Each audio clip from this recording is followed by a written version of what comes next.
Selamat pagi buat kita semua. Sebelum kita mendengarkan firman Tuhan, mari kita dengar. Sebelum kita berdoa, kita dengar firman Tuhan ya. Hari ini juga saya akan membawakan tentang hubungan-hubungan. Hubungan yang seperti apa? Mari kita lihat. Judulnya adalah Dia Berpengaruh Bagiku. Siapa dia ini? Saudaraku, kalau kita membuka Google, kita bisa men-searching, mencari siapa nama yang terpopuler sekarang ini. Coba saudara nanti setelah berdoa bisa mencobanya di Google, tulis nama yang terpopuler sekarang ini. Maka saudara akan mendapatkan siapakah gerangan dia.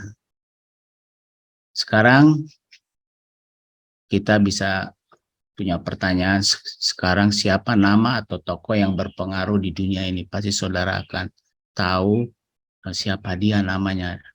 Nama atau tokoh itu selalu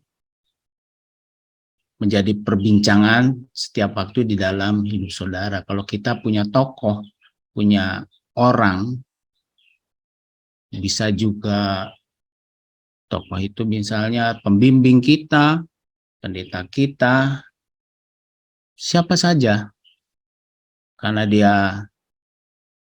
berpengaruh dalam hidup kita, jadi dia ada dalam pikiran kita senantiasa.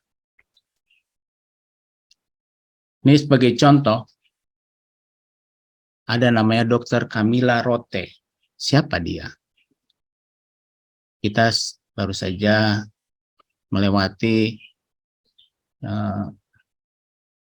COVID ya. Tahun 2020, perempuan ini, Dr. Camilla, adalah seorang yang berpengaruh di dunia. Dr. Camilla Rote adalah seorang spesialis penyakit menular di Munich, di Jerman, yang membuat timnya menjadi salah satu yang pertama mendokumentasikan infeksi tanpa gejala.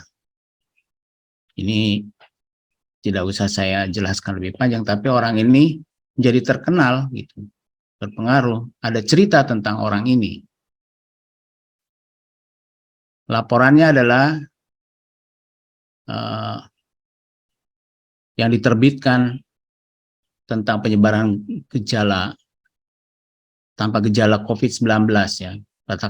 Pertama kali ditanggapi dengan ketidakpercayaan, penyangkalan, dan penghinaan.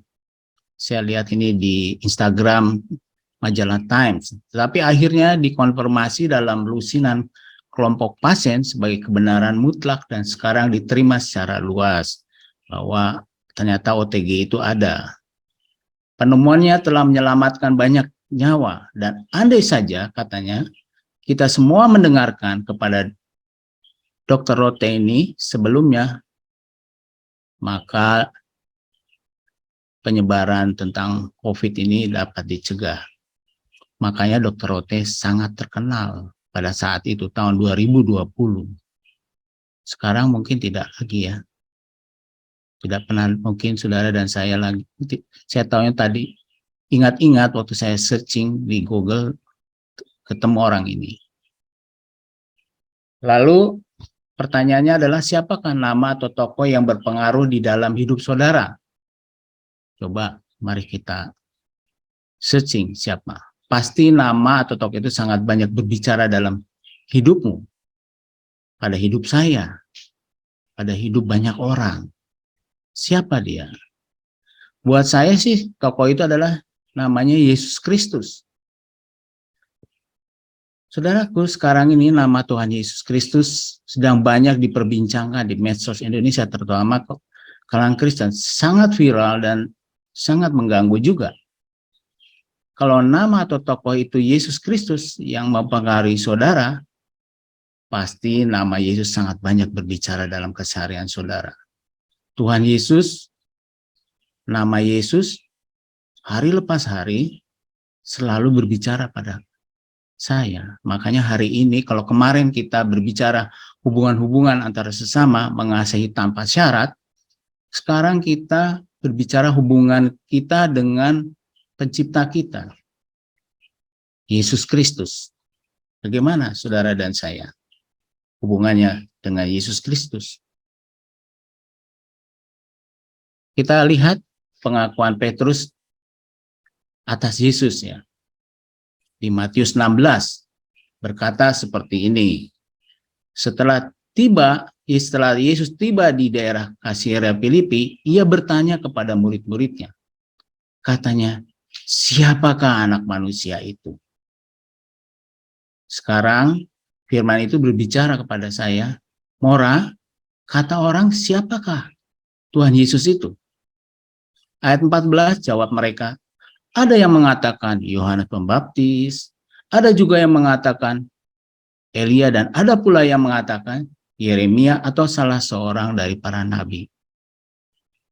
Kalau kita dilihat di medsos, di YouTube, atau di TikTok, atau di mana, wah, bercerita tentang Yesus sangat variatif sekali.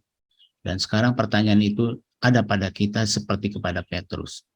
Kata saya, siapakah anak manusia itu?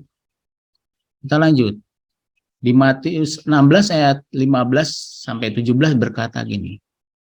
Lalu Yesus bertanya kepada mereka, tetapi apa katamu? Siapakah aku ini? Maka jawab Simon Petrus, engkau adalah Mesias, anak Allah yang hidup. Kata Yesus kepadanya, berbahagialah engkau Simon bin Yunus, sebab bukan manusia yang menyatakan itu kepadamu, melainkan Bapakku yang di sorga. Inilah saudara, kalau punya hubungan dengan Tuhan Yesus, pertanyaan ini seperti Simon Petrus jawab, engkau adalah Mesias, karena dia mengenal. Bagaimana dengan kita? Apakah kita mengenal sungguh-sungguh tentang Yesus? Seberapa banyak saudara dan saya berhubungan dengan Yesus setiap hari? Pada waktu saudara mengalami masalah, pada waktu saudara menghadapi banyak permasalahan, saudara akan melihat siapakah Yesus. Yesus adalah penyembuh jantung saya. Sekarang pertanyaan itu, tetapi apa katamu? Siapakah Yesus itu? Kalau kita mengenal Tuhan Yesus, kita akan bisa bicara seperti ini. Ia adalah pencipta saya.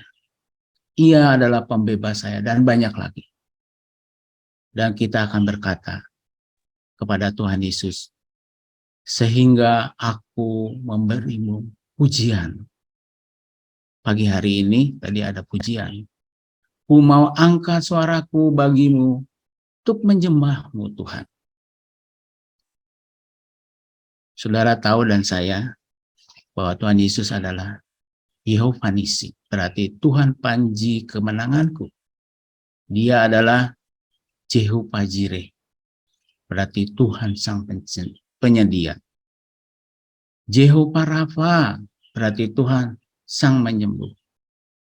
Jehovah Shalom, berarti Tuhan sumber damai sejahtera. Dia dikatakan lagi Jehovah Rohi, berarti Tuhan gembalaku. Lalu ada lagi Jehovah Sama, berarti Tuhan yang Maha Adil. Ada lagi banyak pendoa. Kalau saudara dan saya mengenal Yesus, kita bisa berkata, siapa Yesus itu? Mari siapkan diri kita untuk berdoa. Kita datang kepada Dia, kepada penyedia kita, penyembuh kita, sumber damai sejahtera kita, gembala kita, juru selamat kita. Tuhan itu Maha Adil. Ada di mana-mana. Ada di hati kita. Dia selalu dekat dengan kita. Mari pendoa, kita siapkan diri kita untuk berdoa pagi hari ini kepada Tuhan. Tuhan menyertai saudara semuanya. Haleluya. Mari kita berdoa.